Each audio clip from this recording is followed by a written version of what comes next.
అమ్మాయి, వర్షం పడుతుంది, డాబా మీద బట్టలు తీసుకొనిరా. వరండాలో నిల్చొని కోడల్ని కేకేసింది మంగతాయారు. ఇదిగో అత్తయ్య వచ్చేస్తున్నా అంటూ వంటగదిలో సింకులో గిన్నెలు కడుగుతున్న లావణ్య చేతులు కడుక్కొని పరుగున బయటికి వచ్చింది. అప్పుడే ఇంటికి వచ్చిన పరశురాంకి తల్లి భార్యకు చీటికి మాటికి పంచెప్పడం అస్సలు నచ్చదు. మనిషిలో ఏది ఉంటే అదే పైకి అనేసే బోలా మనిషి పరశురాం. సంవత్సరం క్రితమే తండ్రి కాలం చేశాడు. తండ్రికి మళ్ళీ కొంచెం ఆవేశం పళ్ళు ఎక్కువే. తల్లంటే ప్రాణమే కాని భార్య అంటే పంచప్రాణాలు. అది వంటగదిలో పని చేస్తుంది కదమ్మా. నువ్వు ఖాళీగానే ఉన్నావు కదా, నువ్వు వెళ్ళి తీయొచ్చు కదా బట్టలు. దానిని నిమిషం కూడా కూర్చోనివ్వవు పైకనేశాడు పరశురాం. వెంటనే ముక్కు మీద వేలేసుకుంది మంగతాయారు. అప్పుడే నీకు అమ్మ అల్లం, పెళ్ళం బెల్లం అయిపోయిందేంట్రా? నాకు మోకాలు నొప్పులని చేయలేకనే కదా నీ పెళ్ళానికి చెప్తుంది. పెళ్ళం కష్టాలు కనబడ్డాయి కాని అమ్మ బాధలు కనబడలేదురా నీకు. ఎప్పుడన్నా హాస్పిటల్కి తీసుకెళ్లి 2 మందు బిళ్ళలు ఇప్పించావా? పెళ్ళానికి పని చెప్తే మాత్రం అల్లాడిపోతున్నావు. చీర కొంగుతో వచ్చి రాణి కళ్ళీళ్లను తుడుచుకొని ముక్కు చీదేసింది. అమ్మా, నువ్వు కులాయి తిప్పకు, చూస్తూనే ఉన్నావు కదా.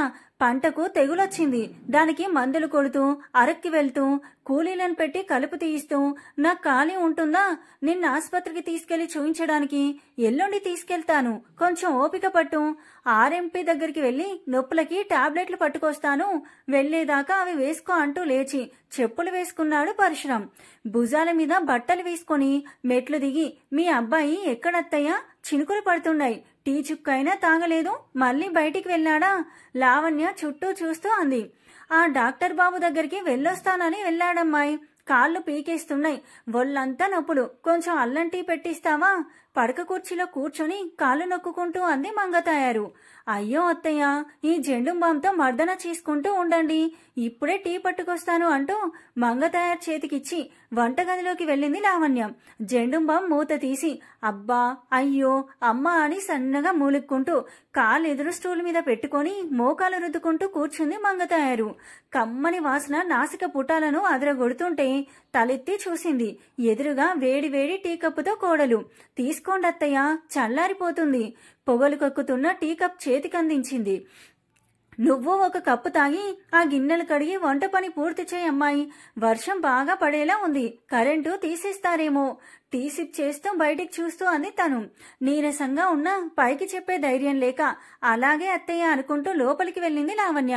చూస్తుండగానే సన్నగా మొదలైన చినుకులు కాస్త ఊపందుకొని పెద్ద జల్లయింది. వాన పెరిగింది, గొడుగన్న పట్టుకెళ్లలేదు. పాపం తడిచిపోతాడేమో. ఏంటో నిమిషం కూడా ఖాళీగా ఉండడు. మనసులో అనుకునేది చిన్నగా బయటికి అనేస్తూ వంట పని చేసుకుంటుంది లావణ్య. వంటగది కిటికీ అటుకేసి ఉండడంతో పడక కుర్చీలో కూర్చొని ఉన్న మంగతాయారికి కోడలి మాటలు చిన్నగా వినిపిస్తూనే ఉన్నాయి. ఇదిగో అమ్మాయి, వాడు నీకు మొగుడు కావడానికి ముందు నాకు కొడుకు. వాడి మంచి చెడులు నాకు తెలుసు. వాడు నా కోసమే డాక్టర్ దగ్గరికి వెళ్ళాడని, నువ్వు కావాలని వాడి మీద పెట్టి నన్ను అంటున్నావని నాకు అర్థమైంది. కానీ కొంచెం నోరు మూసుకొని పని కానివ్వు. గట్టిగానే అరిచింది. తన గొంతు వినగానే సైలెంట్ అయిపోయింది లావణ్య. భర్త గురించి 4 ముక్కలు మాట్లాడుకునే హక్కు కూడా ఈ ఇంట్లో నాకు లేదా? అన్నిటికీ అపార్థాలే అని మనసులో బాధపడుతూ కన్నీరు పెట్టుకుంది లావణ్య. అరగంటకి వాన తెరిపించింది కాని అప్పటికే పూర్తిగా తడిచిపోయి వచ్చాడు పరశురాం. వాన తగ్గేదాకా అక్కడే ఆగకపోయావా? చూడు ఎలా తడిచిపోయావో. చీర కొంగుతో కొడుకు తల తూడుస్తూ కంగారుగా అంది మంగతాయారు. భర్తను చూడగానే టవల్ అందుకొని ఇద్దామని వాకిట్లోకొచ్చి ఆ దృశ్యం చూసి అక్కడే ఆగిపోయింది. ఇప్పుడు వెళ్తే అత్తగారు మళ్ళీ ఏమంటారో అని భయపడుతూ. చూసావంట్రా, మొగుడు వానలో తడిచిపోయి వచ్చాడు. ఒక తుండుగుడ్డ చేతికి ఇద్దామని కూడా లేదు నీ పెళ్ళానికి. ఉన్నట్టుండి సంభాషణ తన మీదికి మళ్లడం, అత్తయ్య తనని దెప్పి పొడవడం చూసి మొహం చిన్నబుచ్చుకుంది లావణ్య. భర్త ఏమంటాడో చూద్దామని అలానే వాకిలిలో ఒక పక్కకి నిల్చొని గమనిస్తుంది. దాన్ని నువ్వు ఖాళీగా ఎక్కడించుతున్నావమ్మా టవల్ ఇవ్వడానికి? ఎప్పుడు దానిని ఏదో ఒకటి చెప్పి దెప్పేయకపోతే నీకు పొద్దుపోదనుకుంటా చిరాగ్గానే అన్నాడు.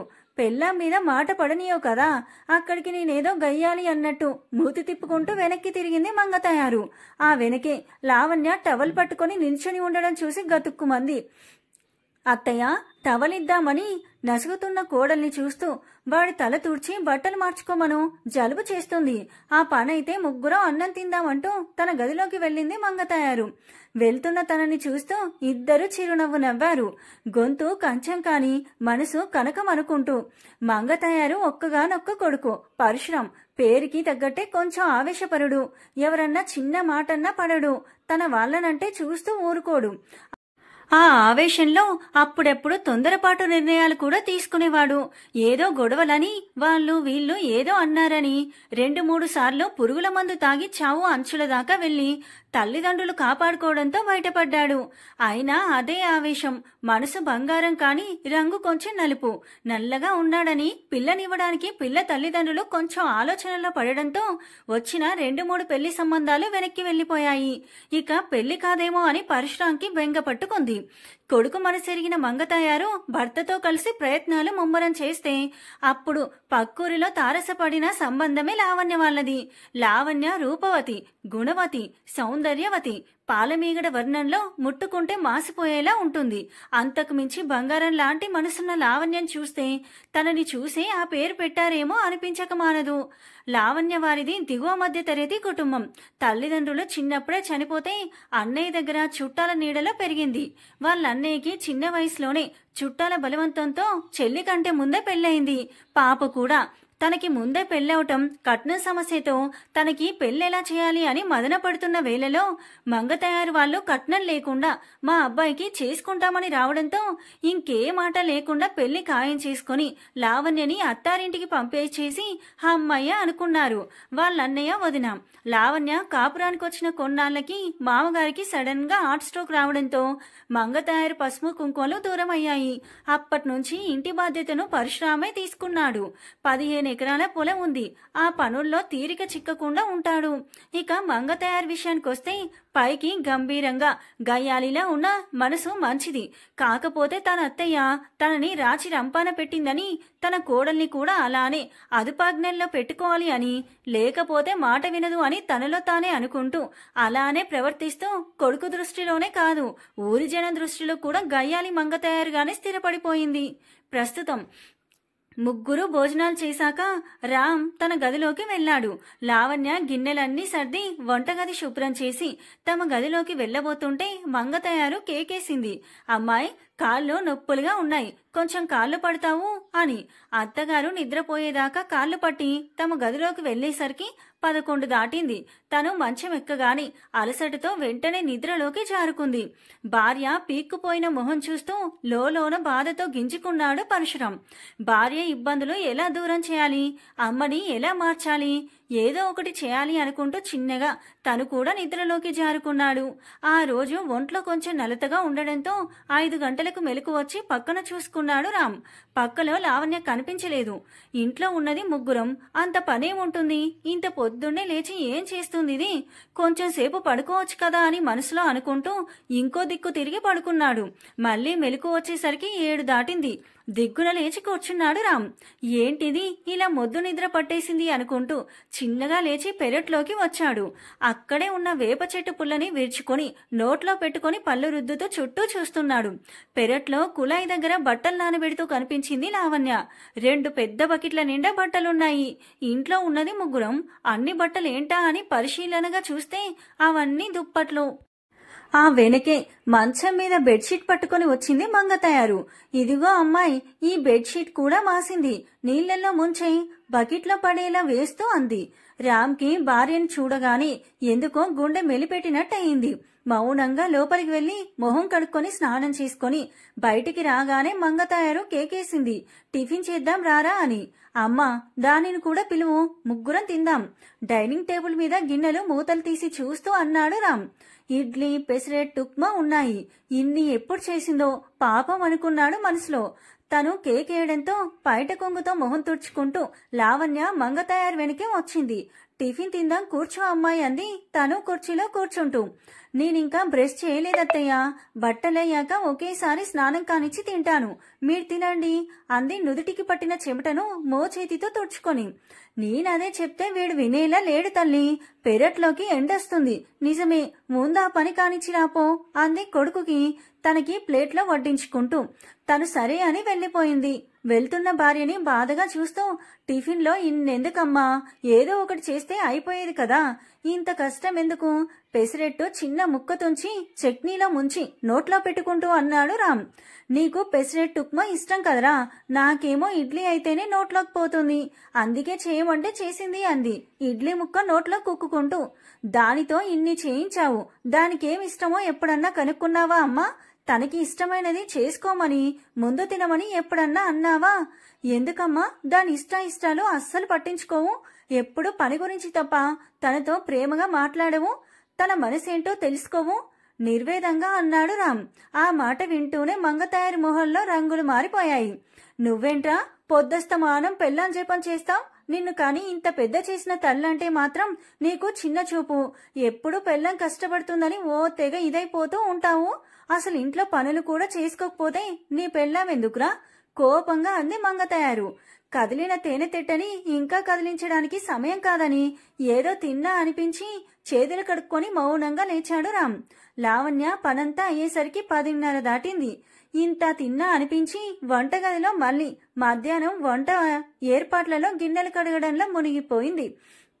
మంగతాయారు టీవీ పెట్టుకుని కులాసాగా సీరియల్ చూసుకుంటూ కూర్చుంది. ఆ రోజు నీరసంగా ఉందని బయటికి వెళ్లకుండా ఇంటి పట్టునే ఉండడంతో రామ్కి ఇంట్లో పరిస్థితి అంతా పూర్తిగా అర్థమైంది. మధ్యాహ్నం భోజనాలయ్యాక అలా కూర్చోగానే తలుపు తట్టిన చప్పుడైతే తలుపు తీసింది లావణ్య. ఎదురుగా వాళ్ళన్నయ్య చాన్నాళ్ల తరువాత రావడంతో సంతోషంగా నవ్వుతూ చేయి పట్టుకుని లోపలికి తీసుకెళ్లింది లావణ్య. ఎలా ఉన్నావన్నయ్య, వదిన బుజ్జిలు బావున్నారా అని ప్రేమగా పలకరిస్తూ. రామ్ మంగతాయారు కూడా ఆ మాట ఈ మాట మాట్లాడాక లావణ్య వాళ్ళ అన్నయ్య అబ్బాయి చిన్నగా, అత్తమ్మ మా బుజ్జిది పెద్దదైంది కదా, చుట్టాల వరకు పిలుచుకొని చిన్న ఫంక్షన్ చేసుకుంటున్నాం, అమ్మాయిని తీసుకెళ్దామని వచ్చాను, పంపిస్తే నాతో పాటు ఇప్పుడు తీసుకెళ్తాను, ఫంక్షన్ అయ్యాక నేనే తీసుకొచ్చి దిగబెడతాను. రామ్ ఏదో చెప్తామనుకునే లోపు మంగతాయారు అందుకుంది. ఫంక్షన్ కి ఇంకా 3 రోజులు టైం ఉంది కదా అబ్బాయి, ఆ పిల్ల అప్పుడే వచ్చి ఏం చేస్తుంది, ఇక్కడ పనులున్నాయి, ఆ రోజు పంపిస్తానులే, మొహం మీద నవ్వు పులుముకొని అంది. ఆ మాటకు బాధపడ్డా. పెద్దింటి వాళ్ళు కదా, గట్టిగా మాట్లాడితే బాగోదు అని ఇంకా రెట్టించి అడగలేక చెల్లెలి వైపు చూశాడు. తన మొహం అప్పటికే వాడిపోయి ఉంది.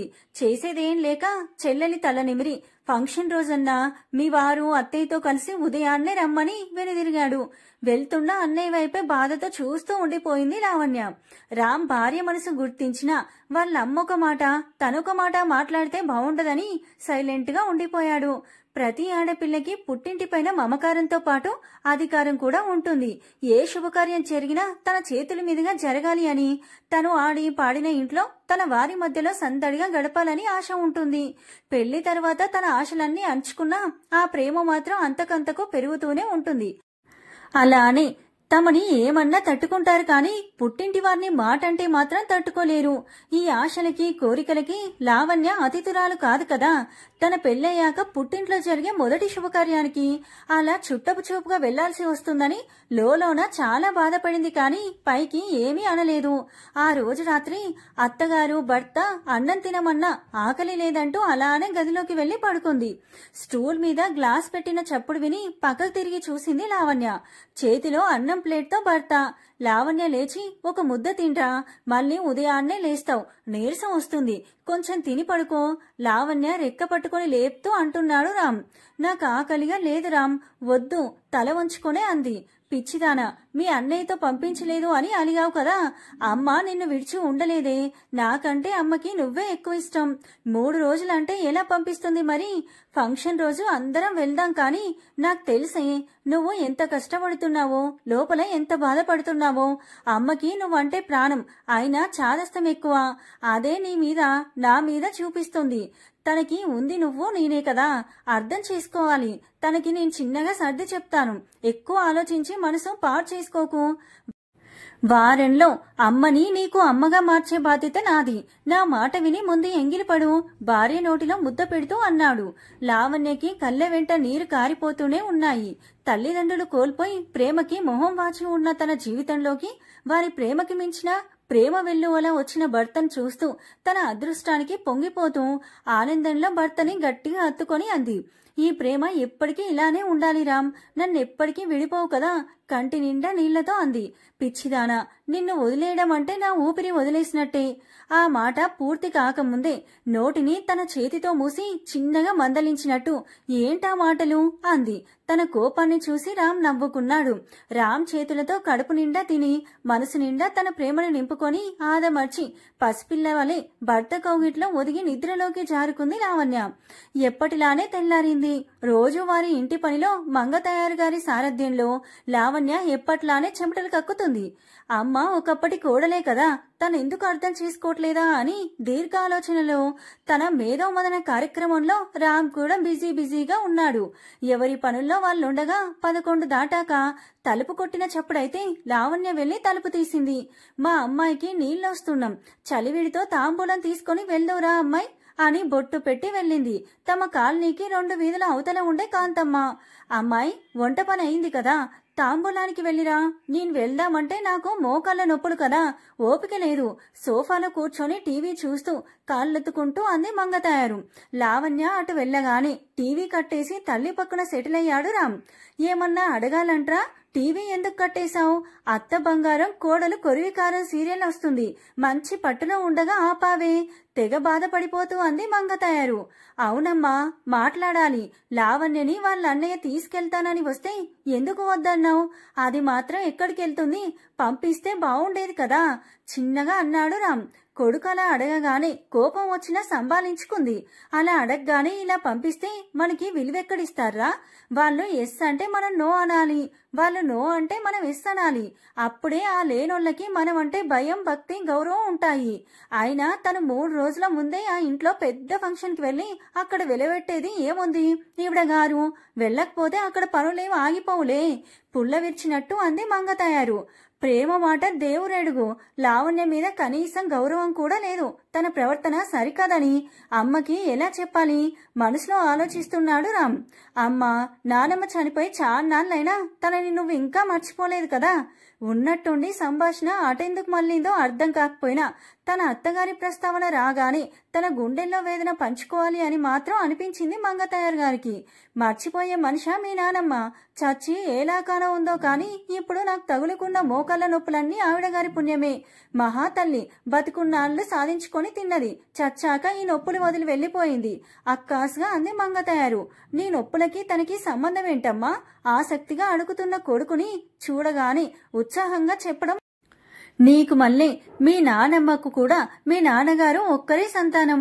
బయట పిల్ల పేదోళ్ళమ్మాయి అయితే బాగా చూసుకుంటుంది అని నన్ను చేసుకున్నారు. అప్పట్నుంచి నా కష్టాలు మొదలు. మీ నానమ్మ, నానయ్య, వాళ్ళమ్మ, నాన్న, నేను, మీ నాన్నగారు అందరికీ నేనొక్కదాన్నే వండి వార్చేదాన్ని. దుక్కలా ఉన్న వంటగదిలోకి కూడా తొంగి చూసేది కాదు మహాతల్లి. అది చాలక ఇంట్లో మనిషికో రకం కూరలు చేయాలి. చాకలి ఉంటే బట్టలు సరిగ్గా ఉతకదని నేను కాపురానికి రాగానే మానిపించి ఆ పని కూడా నా నెత్తి మీదే వేసేది. ఉన్న బట్టలు చాలక రోజు దుప్పట్లుతకమని పోరు పెట్టేది. లంకంత కొంపని రోజు తడిబట్టేసి తుడవాల్సిందే. మీ నాన్నకి నీకులా నోట్లో నాలుక లేదు. తల్లి ఎంత చెప్తే అంతే, తనకి ఎదురు చెప్పేవాడు కాదు. ఇంటే చాకిరంతా రోజు నా ఒంటి చేతి మీదనే నడిచేది. అప్పుడు వయసులో ఏమీ అనిపించలేదు కానీ అవన్నీ ఇప్పుడు బయటపడుతున్నాయి. కాలంతో పాటు వారు ఒక్కొక్కరుగా పోయారు. నాకంటూ కాసింత సమయం వస్తుంది అనుకున్న సమయంలో మీ నాన్నగారు కూడా నన్ను వదిలి వెళ్లిపోయాడు. అప్పట్లో చేసిన చాకిరీ ఫలితం వయసు పైబడ్డాక మీద పడింది. దాని ఫలితమే ఈ కాళ్ళ నొప్పులు, నడుం నొప్పులు. అప్పట్లో నా కష్టాలు చూసి నానమ్మని నువ్వు బ్యాడ్ నానమ్మ అని పిలిచేవాడివి. ఇవన్నీ నీకు గుర్తున్నాయో లేదో చెప్పడం ఆపి దీర్ఘంగా గాలి తీసుకుని నిట్టూర్చి వదిలింది మంగతయారు. రేపు నీకు రాబోయే మనవడు కూడా నిన్ను బ్యాడ్ నానమ్మ అంటే ఎలా ఉంటుందమ్మా? నువ్వు కూడా నానమ్మలాగే బ్యాడ్ నానమ్మ అనిపించుకోవాలి అని అనుకుంటున్నావా? సూటిగా స్పష్టంగా తల్లి కళ్ళల్లోకి చూస్తూ అడిగాడు రామ్. కొడుకు ప్రశ్నలు చిన్నవే అయినా విల్లుని వెనక్కి లాగి వదిలిన బాణంలా మనసుని చాలా బలంగానే తాకాయి. సమాధానం ఏం చెప్పాలో అర్థం కాక మాటలు వెతుక్కుంటూ ఉంది మంగతయారు గారి పరిస్థితి. కోపమో ఆలోచనో తెలియని విచిత్రమైన భావవేశ స్థితిలో అలానే ఉండిపోయింది కొన్ని నిమిషాలు. తల్లి మౌనంగా ఉండడంతో మరోసారి రెట్టించాడు రామ్. చెప్పమ్మా, అప్పుడు నానమ్మ నిన్నెలా చూసుకుంది అని ఇప్పటికి తలుచుకొని బాధపడుతున్నావు. ఇప్పుడు నీ కోడల్ని నువ్వు అలానే చూసుకుంటున్నావు. తను రేపు నిన్ను అలానే అనుకోదా? మీ అత్త నిన్నెలా చూసుకోవాలి అని కోరుకున్నావో అలానే నీ కోడల్ని చూసుకోవాలి అని ఎందుకు అనుకోవట్లేదు?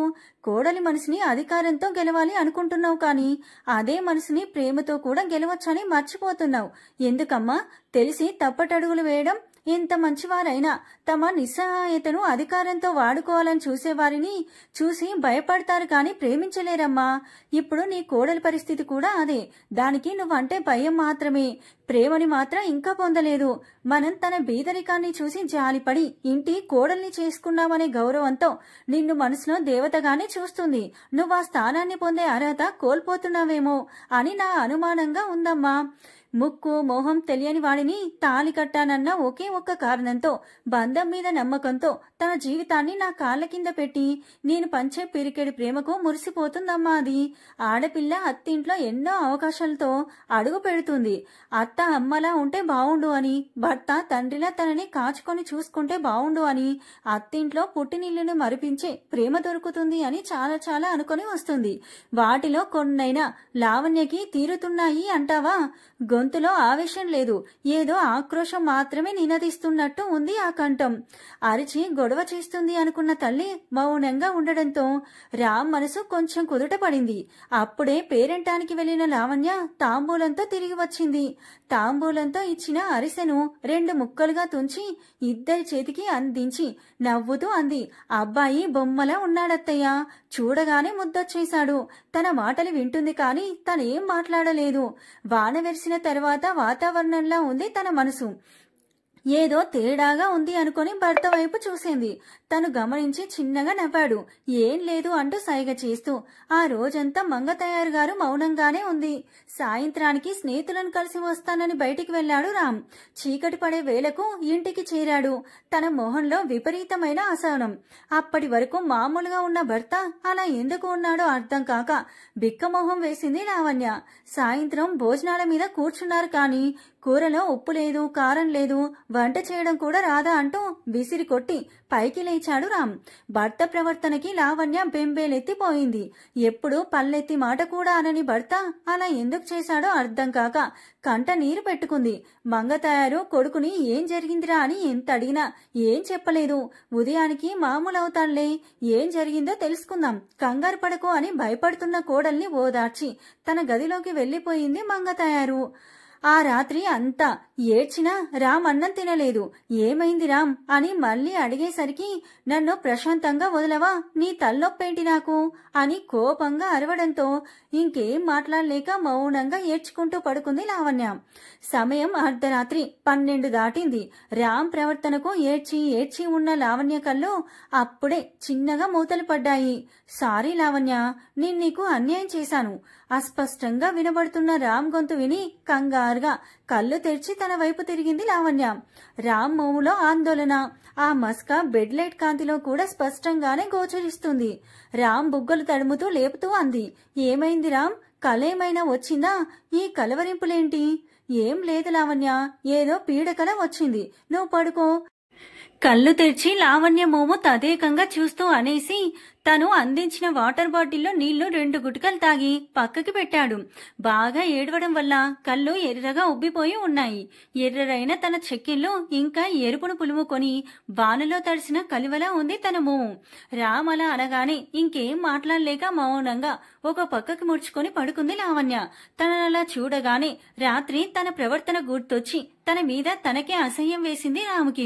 జరిగిన దాంట్లో తన తప్పు ఏం లేకున్నా తన మనసు నొప్పించానే అనే మనసులో బాధ పెడుతూ తన భుజాలు పట్టుకుని తన వైపు తిప్పుకున్నాడు. ఆ స్పర్శలో ప్రేమ కోసమే ఎదురు చూస్తున్న లావణ్య భుజాలపై తన చేయి పడగానే అప్రయత్నంగా కీ ఇచ్చిన బొమ్మల గిర్రున తన వైపుకు తిరిగింది. లావణ్య, సారీరా, నేనలా చేయకుండా ఉండాల్సింది. ఏదో కోపంలో నీ మీద అర్చేశాను, నన్ను మన్నించు. తన కళ్ళల్లోకి ప్రేమగా చూస్తూ చుబుకం పట్టుకుని అన్నాడు రామ్.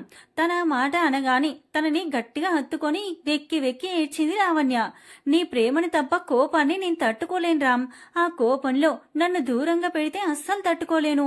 నీకు దూరంగా ఉన్న ఒక్కో క్షణం నాకు నరకంలా ఉంది. నువ్వు మాట్లాడకుండా ఉంటే నా ప్రాణం పోయేలా ఉంది. అమ్మా నాన్న ప్రేమకి నోచుకోలేకపోయినా నేనెప్పుడు ఇంత బాధపడలేదు. కానీ ఇప్పుడు నిజమైన బాధ ఎలా ఉంటుందో, ప్రేమ ఎలా ఉంటుందో నీతో జీవితం పంచుకున్నాకే తెలిసింది.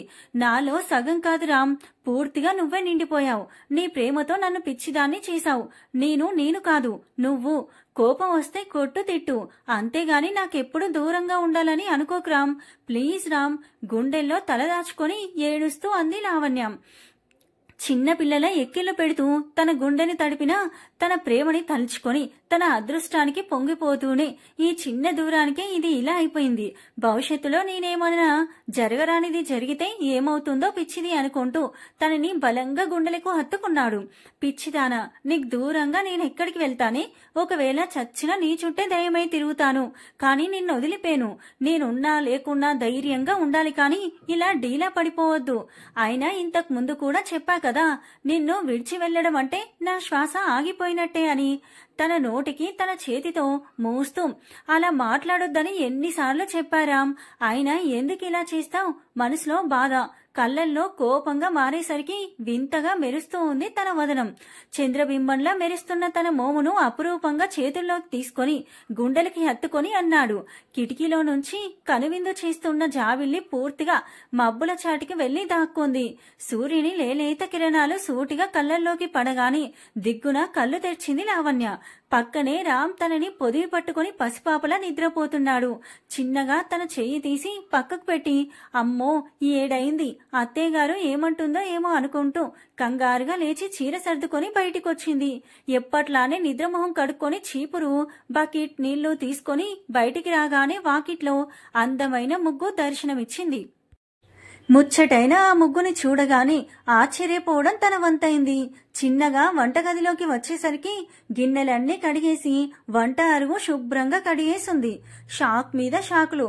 ఏంటా ఇదంతా అనుకుంటూ బయటికి రాగానే చేతిలో తరిగిన ఉల్లిపాయలు, పచ్చిమిర్చి, టమోటో ముక్కల ప్లేట్తో మంగ తయారు ఎదురుగా వచ్చింది. వెళ్లి వాణ్ణి లేపి, నువ్వు తయారవ్వు, ఈ రోజు మీ అన్నయ్య కూతురికి మంగళ స్నానం కదా, మర్చిపోయావా? ఇద్దరూ త్వరగా కానివ్వండి, ఈలోపు ఉప్మా చేసిస్తాను, తిని ముగ్గురం బయలుదేరదాం. బుజ్జికి పట్టు చీర తీసిపెట్టాను, పెట్టడానికి ఏమీ లేదని కంగారు పడకు. తనదైన రీతిలో ముచ్చడిగా చెప్పుకుంటూ పోతున్న అత్తగారి వాగ్దాటికి ముద్దుగా వింటూ బొమ్మలా నిల్చుండిపోయింది లావణ్య. తనని గమనించి తన మార్కు గొంతుతో ఇంకోసారి అర్చింది. వెళ్ళమ్మాయి, లేట్ అవుతుంది, మీ అన్నయ్య వదిన ఎదురు చూస్తూ ఉంటారు. ఉలిక్కిపడి ఈ లోకంలోకి వచ్చింది లావణ్య తడబడుతూ.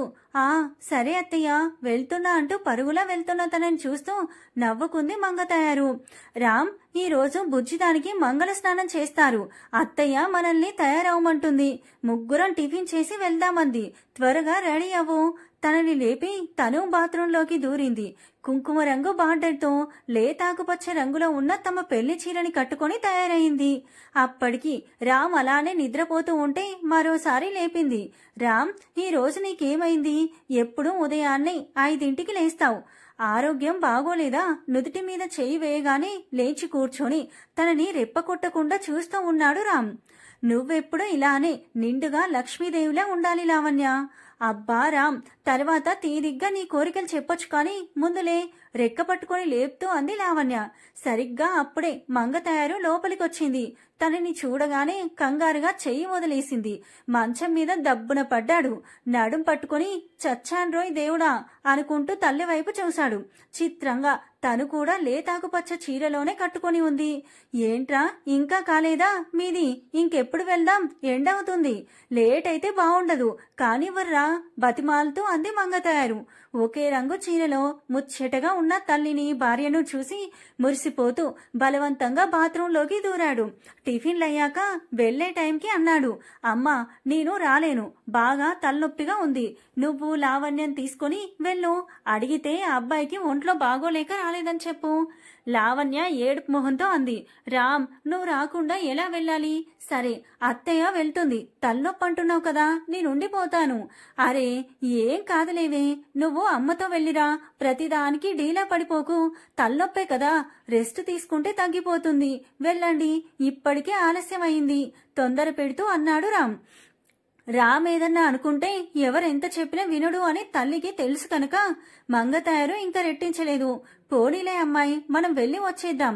ఒరే రాము, బియ్యం కడిగి పెట్టాను, స్టవ్ మీద పెట్టుకుని ఫ్రిడ్జ్ లో చారు ఉంది, వేడి చేసుకుని తిను, అలానే పడుకుని ఉండిపోకు, మీ సాయంత్రానికి వచ్చేస్తాం, జాగ్రత్త అంది లావణ్య చేయి పట్టుకుని బయటికి వెళ్తున్న తల్లి భార్యను కళ్ళ నిండా చూసుకొని ఒకసారి అమ్మా అని పిలిచాడు. ఇద్దరూ ఒకేసారి వెనక్కి తిరిగి తనని చూడగానే తల్లి చేతిలో ఉన్న భార్య చేయి వైపు చూస్తూ అన్నాడు, అమ్మా నువ్వు లావణ్య జాగ్రత్త అని. సరేరా, కంగారు పడకు, నేనున్నా కదా, నవ్వుతూ అంది మంగతాయారు.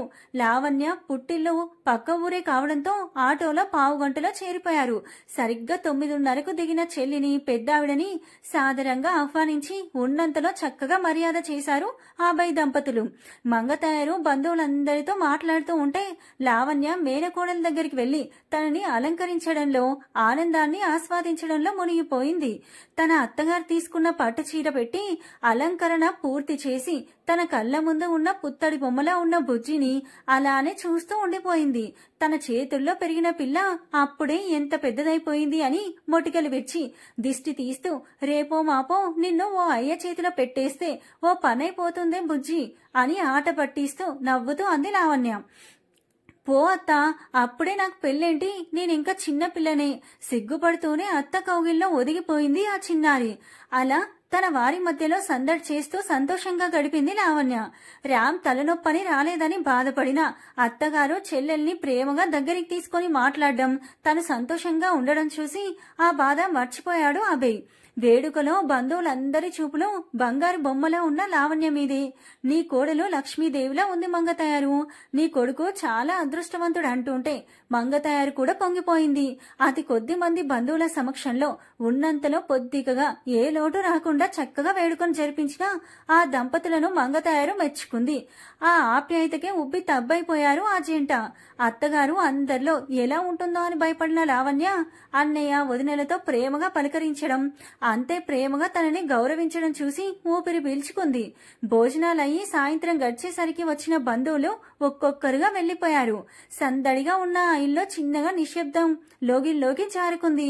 లావణ్య మంగతాయారు వసారాలో వేసిన కుర్చీలో కూర్చొని అన్న వదినలతో మాట్లాడుతుంటే లావణ్య చేతిలో ఫోన్ రింగ్ అయింది. ఎవరిదమ్మా ఫోన్? రింగ్ టోన్ వినగానే సంభాషణాపి అడిగింది మంగతాయారు. సునీల్ అన్నయ్యదత్తయ్య స్క్రీన్ మీద పేరు చూసి చెప్తూ ఫోన్ లిఫ్ట్ చేసింది. హలో అన్నయ్య. అమ్మా లావణ్య, వాడు పక్కనే ఉన్నాడా? లేదన్నయ్య, అత్తయ్య నేను మా అన్నయ్య దగ్గరికి వచ్చాం, బుజ్జిదాని ఫంక్షన్ కదా, తను తలనొప్పని ఇంట్లోనే ఉండిపోయాడు. ఏమైందన్నయ్య? గొంతులో కంగారు చూసి ఆతృతగా అడిగింది. వాడికి ఫోన్ చేస్తుంటే తీయట్లేదు తల్లి, గంట నుండి ట్రై చేస్తున్నాను, ఫోన్ రింగ్ అవుతుంది కానీ లిఫ్ట్ చేయట్లేదు, అందుకే నీకు చేశాను తడబడుతూ అన్నాడు సునీల్. తలనొప్పి అన్నాడు కదా, పడుకున్నాడేమో అన్నయ్య, ఎందుకో కంగారు పడుతున్నట్టుంది మీ గొంతు, ఏం జరిగిందన్నయ్య? తన వైపే చూస్తున్న అత్తయ్య వైపు చూస్తూ ఆందోళనగా అంది లావణ్య. ఏం లేదు చెల్లమ్మా, నిన్న చెరువుగట్టు దగ్గర ఆ సూరిగారితో చిన్న గొడవ జరిగింది. నేను సర్ది చెప్పి వాణ్ణి ఇంటికి పంపించాను. కోపంగా వెళ్లాడు. వీడికి అసలే ఆవేశం ఎక్కువ. ఫోన్ లిఫ్ట్ చేయకపోయేసరికి టెన్షన్ లో నీకు చేశాను తల్లి. నేను ఊర్లో లేను, ముందు మీరు ఇంటికి వెళ్ళండి, ఇంటికి వెళ్ళగానే నాకు ఫోన్ చేయండి అని చెప్పి ఫోన్ పెట్టేశాడు సునీల్. సునీల్ చెప్పింది అత్తగారికి అన్న వదినకి చెప్పి హడావిడిగా బయలుదేరిన లావణ్య నాపి సారె పెట్టి బొట్టు పెట్టింది లావణ్య వదిన. ఈసారి తప్పకుండా తమ్ముణ్ణి తీసుకొని రావాలి, అంతా శుభమే జరుగుతుంది, కంగారు పడకు, క్షేమంగా వెళ్ళిరా తల్లి అంటూ అన్న వదిన సాగనింపారు. ఆటోలో కూర్చున్న లావణ్య మంగతాయారు గుండెలు 1కి 10 సార్లు కొట్టుకుంటున్నాయి. బ్యాగ్లో ఫోన్ తీసి రామ్కి 10వ కాల్ కలిపింది. మీరు కాల్ చేసిన వ్యక్తి ప్రస్తుతం సమాధానం ఇవ్వడం లేదు, దయచేసి కాసేపు ఆగి మళ్లీ ప్రయత్నించండి అంటూ రికార్డెడ్ వాయిస్ వినగానే చిరాకు పుట్టి ఫోన్ బ్యాగ్లో గిరాటేసింది. కంగారు పడకమ్మాయి, పడుకున్నాడేమో, తనకి ధైర్యం చెప్పడానికి అంది కాని తను లోపల భయపడుతూనే ఉంది. అసలు ఏం గొడవ జరిగి ఉంటుంది? ఆ సూరిగాడు ఏమన్నాడు? వాడు అసలే ఒగరుబోతూ ఏమన్నాడో నిమిషాలు యుగాలుగా నడుస్తోంది ఆ ఆటోలో. ఆ ముందు రోజు సాయంత్రం చెరువు గట్టు దగ్గర.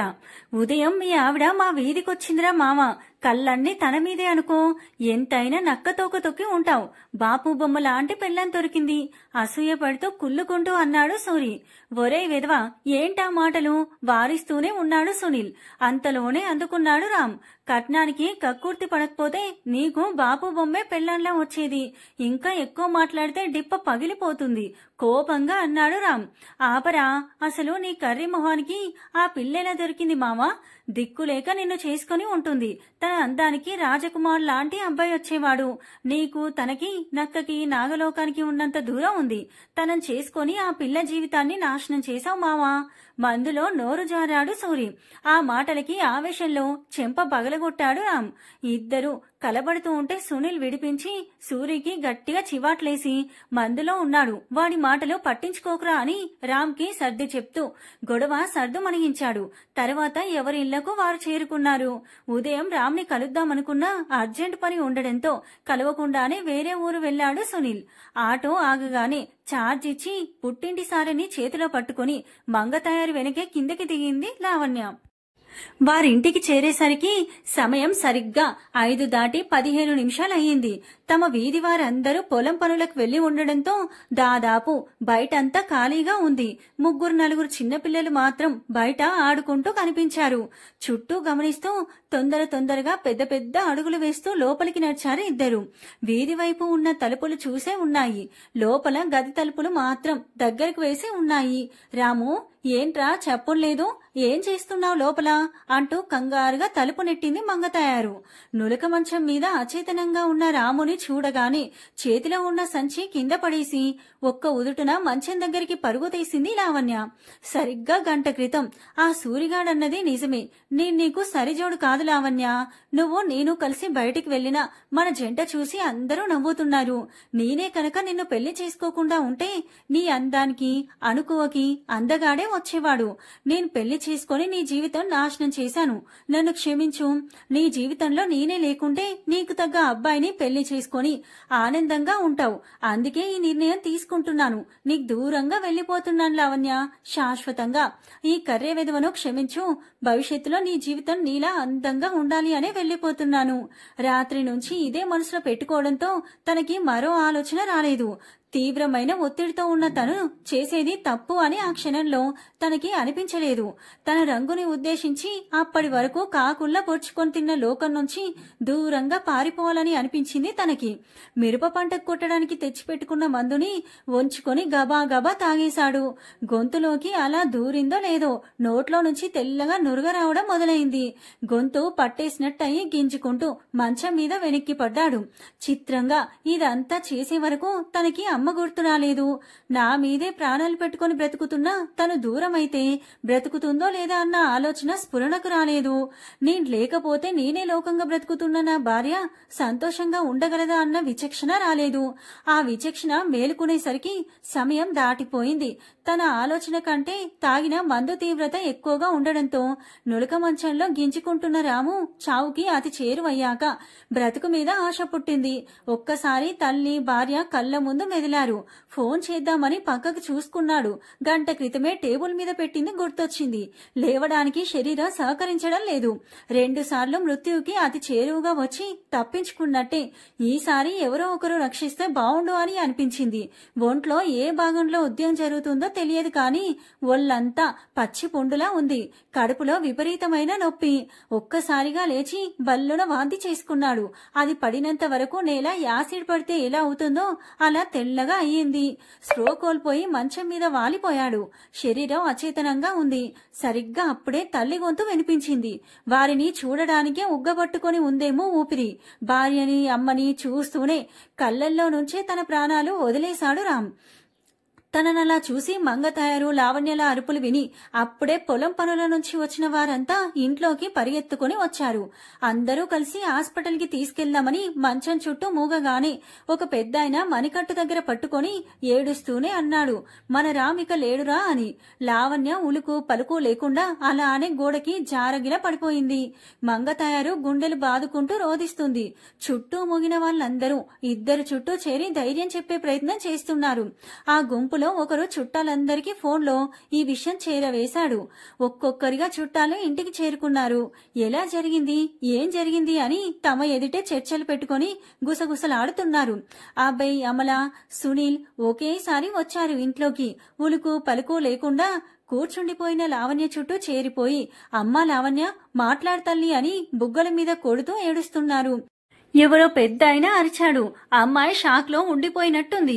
ఏడిస్తే బాధ తెరిపిస్తుంది తనని చూడమని. నువ్వు అందంగా లేవని ఎప్పుడన్నా నీతో అన్నానా? సంతోషంగా లేనని ఎప్పుడన్నా నీతో చెప్పానా? ఎందుకురా ఇలా చేశావు? ఎవరో ఏదో అన్నారని నీ ప్రాణాలకి నా బ్రతుకుకి మరణ శాసనం ఎందుకు రాశావు? లోపల రేగుతున్న లావాని ఉగ్గబట్టుకొని కోపంగా రామ్ దగ్గరికి లేచి వెళ్ళింది. తను దగ్గరికి వెళ్ళగానే రాము మోము మీద ఈగ వాలింది. వెంటనే చేయి ఊపింది. అప్పుడు స్పృహలోకొచ్చింది. తనకి ఈగ వాలడమే కాదు, భూకంపం వచ్చినా తెలియదు అని, తను ఇప్పుడు శవం అని. అంతే, ఒక్కసారిగా తన కళ్ళు కట్టెలు తెంచుకున్నాయి. బోరున ఏడుస్తూ రామ్ మీద పడింది. మంగతాయారు తను ఏడుస్తూనే కోడల్ని సముదాయించే ప్రయత్నం చేస్తుంది, కానీ తన వల్ల కావట్లేదు. వారిద్దరిని ఓదార్చడం ఎవరితరో అవ్వట్లేదు. లావణ్య ఏడ్చి ఏడ్చి కళ్ళు తిరిగి కింద పడిపోయింది. అందరూ కంగారుగా రామును వదిలి తన చుట్టూ మూగారు. ఒక ఆవిడ తనని పరీక్షించి అంది, అమ్మాయి నెల తప్పింది అని. మంగతాయారికి కొడుకు పోయాడు అని ఏడవాలో, మనవడు రాబోతున్నాడని సంతోషించాలో అర్థం కాక గుండె చిక్కపట్టుకుని ఏడుస్తుంది. వారి అన్యోన్యత చూడలేక ఎవరు దిష్టి పెట్టారు అని అందరూ లావణ్య వైపు సారిస్తున్న జాలి చూపులు కాల్చేస్తుంటే తనని వేరే గదిలోకి తీసుకెళ్లి పడుకోబెట్టింది మంగతాయారు. జరగాల్సిన కార్యక్రమంతా ఆ అబ్బాయి సునీల్ జరిపించేశారు. అమల లావణ్యని మంగతాయారిని చూసుకుంటూ ఉండిపోయింది. 15 రోజుల తర్వాత పెద్ద దినం అయిపోయాక పెద్ద మనుషుల్ని తీసుకుని వచ్చారు మంగతాయారు చుట్టాలు. అసలోడే పోయాక కోడలెందుకు, తన భాగం తనకిచ్చేస్తే వాళ్ళ అమ్మ వాళ్లతో వెళ్లిపోతుంది అని మంగతాయారు చెవిలో గుసగుసలు పోతున్నారు. అప్పటి వరకు ఇంటి మొహం చూడని చుట్టాలు కాని చుట్టాలు ఇంకో అడుగు ముందుకేసి, ఈ పిల్ల అందంగా ఉండడం వల్లే నీ కొడుకు పోయాడు, ఈ పిల్ల వల్లే ఇదంతా అయ్యింది అని ఆబాండాలు వేయడానికి కూడా రెడీ అయిపోయారు. లావణ్య ఏడ్చి ఏడ్చి కళ్ళల్లో నీళ్ళింకిపోయి ఇంకా ఓపిక లేక నిస్సహాయంగా జరిగేది చూస్తుంది. అబ్బాయి, అమల, మంగతాయారు నిర్ణయం ఏదైనా లావణ్యని తమతో తీసుకెళ్లిపోవాలి అనుకుని తనకేసి చూస్తున్నారు. జరగబోయేదాన్ని అంచనా వేసే పనిలో గుసగుసల్లో జనాలు మునిగిపోయారు. చుట్టూ ఉన్న అమ్మలక్కల్ని వదిలించుకొని పెద్దాళ్ల ముందుకొచ్చి గొంతు సవరించుకుంది మంగతాయారు. నా ఆస్తంతా నా కోడల్దే, మళ్ళీ భాగమివ్వడాలు పంచడాలు ఎందుకు? మా కోసం చాలా శ్రమపడి ఇంతదాకా వచ్చిన పెద్దోళ్ళకి దండాలు. ఇంతవరకు వచ్చింది కాబట్టి మీ ముందే నా కోడలి మనసు తెలుసుకుంటాను. ఏమ్మా లావణ్య, నా దగ్గర ఉంటావా, మీ అన్నయ్య వెంట వెళ్తావా? నీ నిర్ణయం ఏదైనా. ఈ ఆస్తంతా నీకే. ఏం చేసుకుంటావో నీ ఇష్టం. నేను బ్రతికున్నంత కాలం నాకు ముద్ద పెడితే చాలు. చెప్పమ్మాయ్, నీ నిర్ణయం ఏదైనా భయపడకుండా ఆలోచించి చెప్పు. మీ అన్నయ్యతో వెళ్తావా? అడ్డంగా తల ఊపుతున్న లావణ్యం చూసి అటు అబ్బాయి వాళ్ళు ఇటు చుట్టాలు ఒకేసారి షాక్ అయ్యారు. తనను చూసి మంగతాయారు సంతృప్తిగా నవ్వింది. ఏమ్మా, మాతో రావా? ఇక్కడే ఉంటావా? జరుగుతుంది మింగుడు పడక తన అంచనా తప్పినందుకు ఇంకోసారి రెట్టించి అడిగాడు అబ్బాయి. లేదన్నయ్య, అత్తమ్మని వదిలిపెట్టి నేనెక్కడికి రాను, తనతోనే ఉంటాను స్పష్టంగా తల వంచుకొనే అంది. ఇదంతా చూశాక తమ కష్టం అంతా వ్యర్థమైపోయింది. రూపాయి కూడా వచ్చేది లేదు అనుకుని ముఖానికి గంట్లు పెట్టుకుని చిన్నగా జారుకున్నారు. అప్పటిదాకా అక్కడ వీరంగం చేసిన పెద్దోళ్ల రూపంలో ఉన్న బంధువులు అందరూ ఎక్కడి వారు అక్కడ జారుకున్నాక ఇంట్లో అబ్బాయి దంపతులు లావణ్య మంగతాయారు మాత్రమే మిగిలారు. చెల్లెలి తల నిమురుతూ, నువ్వు ఎక్కడున్నా సంతోషంగా ఉండాలి తల్లి. అత్తమ్మ నీడలో నువ్వు సంతోషంగా ఉంటావని అనుకుంటున్నాను. నీకే అవసరం వచ్చినా ఈ అన్నయ్య వదిన ఉన్నారని మర్చిపోకు అని అభయం ఇచ్చి కదిలారు అభయ్ అమల. రోజులు గడుస్తున్నాయి. మంగతయారు సంరక్షణలో అన్నయ్య వదిన నీడలో నెలలు నిండి లావణ్యకు పండంటి బాబు పుట్టాడు. అచ్చం రామ్లానే ఉన్న పసికందును చూసి ఇద్దరి కళ్ళు ఆనందంతో చెమర్చాయి. నేను చనిపోయినా నీ వెంటే తిరుగుతాను అన్న రామ్ మాటలు పదే పదే చెవిలో గింగురాలు తిరుగుతుంటే పసికందును గుండెలకు హత్తుకొని అనుకుంది, నువ్వు నన్ను విడిచి వెళ్లలేదు రామ్, నా కోసం మళ్లీ పుట్టావు అని. బాబుకి తండ్రి పేరు కలిసేలా శ్యామ్ అని నామకరణం చేసి అల్లారు ముద్దుగా పెంచుతున్నారు. సంవత్సరం గడిచింది. రామ్ చడిపోయినా లావణ్యని బొట్టు గాజులు తీయనివ్వలేదు మంగతయారు. వాడు నిన్ను నిండుగా చూడాలి అని కోరుకున్నాడు తల్లి. వాడెక్కడున్నా నిన్ను చూస్తూనే ఉంటాడు. నువ్వు బొట్టు గాజులు లేకుండా బోసిపోయి ఉంటే వాడి ఆత్మ క్షోభిస్తుంది. అవెప్పుడు తీయకు. నువ్విలా నిండుగా ఉంటే వాడు నాతో ఉన్నట్టే అనిపిస్తుంది. కొడుకుని తలుచుకొని కళ్ళెత్తుకుంది మంగతయారు. ఇదేం విడ్డూరమే తల్లి, బొట్టు గాజులు తీయకుండా తిరుగుతుంది. మొగుడు పోయినా సోకులకి తక్కువేం లేదు. ముందో వెనుకో జనాలు చెవులు కొరుక్కునే మాటలు ఇద్దరి చెవున పడ్డాయి. లావణ్య ఆ వాతావరణంలో ఇమడలేకపోతుంది. బయటికి వెళ్తే చాలు ఎవరో ఒకరు ఏదో ఒకటి అనడం, తనని అశుభంగా చూడడంతో అసలే రామ్ జ్ఞాపకాలతో ఇంకా కోలుకోని లావణ్య ఇంకాస్త కుంగిపోయింది. ఎప్పుడు దిగులుతో నవ్వడమే మర్చిపోయిన లావణ్యం చూస్తుంటే మంగతయారు గుండె కూడా తరుక్కుపోతూనే ఉంది. ఈ విషయాన్ని వదిలేయొద్దు. తన జీవితాన్ని నేనే గాడిలో పెట్టాలి. తన మోములో సంతోషం మళ్లీ చూడాలి. ఏదో ఒకటి చేయాలి. ఇది నా బాధ్యత కూడా మనసులో గట్టిగా అనుకుంది. అనుకోవడమే తడువు. ఊరిలో తమతో సఖ్యతతో మెదిలే పెద్ద రైతు సునీల్ తండ్రి సూరయ్యను కలిసి తన మనసులో మాట చెప్పింది. తను సంతోషంగా అంగీకరించాడు. తర్వాత రోజు ఉదయాన్నే శ్యామ్కి అన్నం తినిపిస్తుంటే అంది, అమ్మాయి బట్టలన్నీ సర్దుకో, మనం హైదరాబాద్ వెళ్తున్నాం. పొలమంతా మన సూరయ్యకి కౌలుకిచ్చాను. ఈ ఇల్లు వేరే వాళ్ళకి అద్దెకిచ్చేశాను. నెల ఇంటి అద్దె కౌలు డబ్బులు వస్తుంటాయి. ఇక నుంచి మన మకాం అక్కడే. త్వరగా కానివ్వు, కారో గంటలో వస్తుంది. అది అత్తయ్య, ఇంత సడన్ గా ఈ నిర్ణయం ఏంటి? మనకక్కడ ఎవరున్నారు? ఒంటరిగా ఉండగలమా? ఊరు వదిలి అక్కడికి వెళ్లడం ఎందుకు? హఠాత్తుగా అత్తగారు తీసుకున్న నిర్ణయానికి కారణమేంటో అంతు చిక్కక అయోమయంగా అంది. వెళ్ళాక అంత తీరిగ్గా మాట్లాడుకోవచ్చు కానీ మనకి అక్కడ కూడా చుట్టాలున్నారు. ఒంటరి వాళ్ళం అది ఇది అని భయపడకు. అయినా నీకు నేను శ్యామ్ ఉన్నాం. నాకు నువ్వు నా మనవడు ఉన్నాడు. మనం ఒంటరి వాళ్ళ ఎలా అవుతామే పిచ్చిదానా. ఇంకా ఎక్కువ ఆలోచించక పని కానివ్వు. గట్టిగా అయినా సౌమ్యంగానే చెప్పింది మంగతయారు. ఇంకా రెట్టించే సాహసం చేయలేదు లావణ్య. సాయంత్రం అయ్యేసరికి సిటీలో 2 అంతస్తుల బంగ్లాలో శ్యామ్తో చేరిపోయారు. చిన్నగా అక్కడ పరిస్థితులు అలవాటయ్యి చుట్టుపక్కల వాళ్లతో పరిచయాలు పెరిగాక కింద అంతస్తులో లావణ్యతో కలిసి కిడ్స్ కేర్ సెంటర్ తెరిచింది మంగతయారు. తన మనవడితో పాటు పిల్లలందర్నీ చూసుకుంటూ జీవితంలో ఆటుపోట్లకి డీలా పడిపోకుండా ధైర్యంగా ఉండేది తన జీవిత అనుభవాల గ్రంథం. తన ప్రతి అడుగు ఒక పాఠం. తన ఆత్మవిశ్వాసాన్ని ఎప్పుడూ అబ్బురంగానే చూస్తూ ఉండేది లావణ్య. అత్తగారిలానే నేను మారాలి అనుకున్న క్షణంలోనే రామ్ జ్ఞాపకం రావడంతో తన మనసు బాధతో కుంగిపోయేది. అలా ఎప్పుడూ మౌనంగా దిగులుగానే ఉండేది లావణ్య. ఇంకోవైపు మంగతయారు లావణ్య కేర్ సెంటర్ లో పిల్లల్ని జాగ్రత్తగా చూసుకుంటూ ఉండడంతో 2-3 పిల్లలతో మొదలైన సెంటర్ 10ల సంఖ్యకి చేరింది. పిల్లల్ని చూసుకోవడానికి ఇంకో 2 మనుషుల్ని కూడా పెట్టుకున్నారు. లావణ్య భర్త జ్ఞాపకాల నుంచి తేరుకోలేక ఎప్పుడూ దిగులుగానే ఉండేది. నేను ఉన్నంతకాలం సరే, నేను కాలం చేస్తే ఈ పిల్ల పరిస్థితి ఏంటి?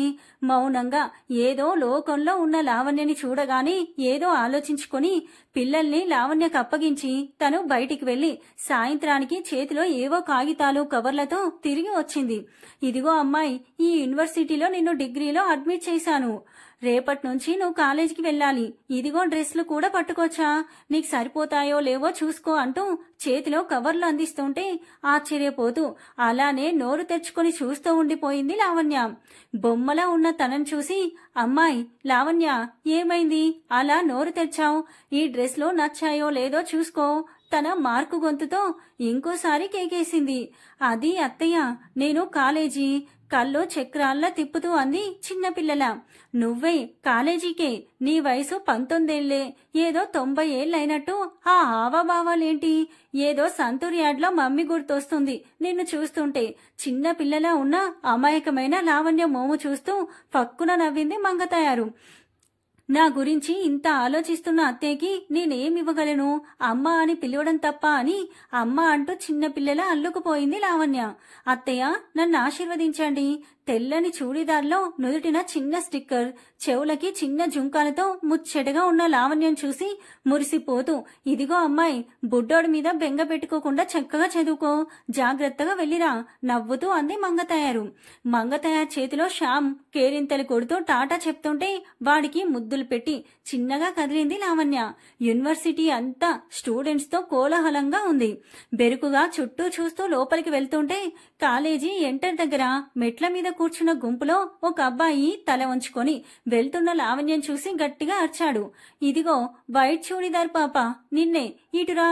గొంతు వినిపించిన వైపు చిన్నగా తల తిప్పి చూసింది. ఒక్కసారిగా షాక్ లో తన కళ్ళు అరమోడ్పులై విచ్చుకున్నాయి. పెదాలు వణుకుతూ అటే చూస్తూ చిన్నగా కదిలాయి. రామని. లావణ్య తన వైపు తిరగగానే అప్పుడే విచ్చిన కలువ పువ్వు లాంటి విశాలమైన నయనాలు, గులాబీ రెక్కలతో అద్దినట్టు ఉన్న చెక్కిళ్ళు, మందార పువ్వు రంగులో మెరుస్తూ వణుకుతున్న పెదాలతో దేవకన్యలా మెరిసిపోతున్న లావణ్య వైపు నుంచి దృష్టి మరలించడం కష్టమే అయ్యింది ఆ అబ్బాయికి. ఫ్రెండ్స్ తననే గమనిస్తూ ఉండడంతో చిన్నగా తనని తాను కంట్రోల్ చేసుకుంటూ లేని గంభీరత మోములో పులుముకుంటూ, ఇదిగో వైట్ చూడీదార్ పాప, నిన్నే, ఇక్కడ పెద్దవాళ్ళం ఉన్నాం, నేను సీనియర్, గుడ్ మార్నింగ్ చెప్పాలి అని తెలియదా? ఏది ఆ బుక్ సీట్ ఇచ్చి మా అందరికీ గుడ్ మార్నింగ్ చెప్పు. లావణ్యని టీజ్ చేస్తూ అన్నాడు అతను. లావణ్యకి తన మాటలు ఏమీ చెవికెక్కట్లేదు. అచ్చం రామ్లానే ఉన్న తనని చూస్తూ కళ్ళు తిరిగాయి. తూలుతున్న తనని గమనించి ఒక్క ఉదుటన వచ్చి పట్టుకున్నాడు ఆ అబ్బాయి. ఈ పిల్లేంట్రా, జూలో జిరాఫీని చూసినట్టు చూసి చీకట్లో దయాన్ని చూసి భయపడినట్టు ఒక్క మాటకి దబ్బున కింద పడింది. నేనంత భయంకరంగా ఉన్నానరా? తన పక్కనే ఉన్న ఫ్రెండ్స్ నల్ల కళ్ళ జోడులో తన మొహం చూసుకుంటూ తన చేతుల మీద పసిపాపలా ఉన్న లావణ్యని గమనిస్తూ ఫ్రెండ్స్ తో తన బాధంతా కక్కుతూ గాబరాగా బాటిల్లో నీరు చేతిలోకి ఒలికించుకొని లావణ్య మోముపై చిలకరించాడు. స్పృహలోకి రాగానే తన మొహానికి అతి దగ్గరగా ఉన్న మోముని తడుముతూ ఏదో ట్రాన్స్ లో ఉన్నట్టు అంది. రామ్, నన్ను మళ్ళీ వదిలి వెళ్లకు. అతనితో సహా తన చుట్టూ ఉన్న ఫ్రెండ్స్ అందరూ షాక్ అయి చూస్తున్నారు. ఏరా నంగనాచి, ఈ పాప నీకు ముందే తెలిసి కూడా ఏం తెలియనట్టు మా ముందు యాక్ట్ చేస్తావా? తను నీ గర్ల్ ఫ్రెండ్నా? మాకు తెలియకుండా ఈ కథంతా ఎప్పుడు నడిపించావురా? కుమ్ముతూ అన్నారు ఫ్రెండ్స్. నిజం రా, నాకు ఈ పెళ్ళ ఎవరో తెలియదు. నా పేరెలా తెలుసో అసలే తెలియదు. ఓ అమ్మాయి, నిన్ను కాలేజీలో ఇంతకు ముందెప్పుడు చూడలేదు. నా పేరు ఎలా తెలుసు నీకు? నన్ను జూలో జంతువును చూసినట్టు ఎందుకు చూస్తున్నావు? అసలు నీ పేరేంటి? ప్రశ్నల మీద ప్రశ్నలు సంధిస్తున్న తనని చూసి కంగారుగా ఒక్క ఉదుటున లేచి జారిన చున్నీని సరిగ్గా వేసుకుంటూ, సారీ అండి, మీరెవరో నాకు తెలియదు. నేను కాలేజీలో కొత్తగా జాయిన్ అయ్యాను. క్లాస్ కి టైం అవుతుంది, నేను వెళ్తాను అంటూ వడివడిగా పరుగులాంటి నడకతో వెళ్లిపోతున్న తనని ఆవాక్కై చూస్తూ ఉండిపోయారు ఆ కుర్ర గ్యాంగ్. అరే అభిరామ్, టైం అయింది, మనం వెళ్దాం పదా, ఈ పాప సంగతి తర్వాత చూదులే అంటూ తనని క్లాస్ రూమ్ లోకి గింజుకొని వెళ్లారు ఫ్రెండ్స్. ఎక్స్క్యూజ్ మీ, ఇక్కడ ఎవరైనా ఉన్నారా? క్లాస్ రూమ్ లోకి వెళ్లి సెకండ్ బెంచ్ లో ఒక అమ్మాయి పక్కన ఖాళీగా ఉంటే అడిగింది లావణ్య. ఎవరూ లేరు, కూర్చో. ఐఎమ్ ప్రణతి, ఫ్రెండ్స్ అంటూ చేయి చాచింది తను. ఐఎమ్ లావణ్య. తనని తాను పరిచయం చేసుకుని కారాచరణం ఇచ్చింది లావణ్య. సందడిగా ఉన్న ఆ క్లాస్ రూమ్ అంతట్లో తనే స్పెషల్ అట్రాక్షన్ లా ఉండడంతో కొందరు అమ్మాయిలు తనను చూసి కుళ్ళుకుంటుంటే అబ్బాయిలందరూ అప్పుడే తనకి లైన్ వేసే పనిలో పడ్డారు.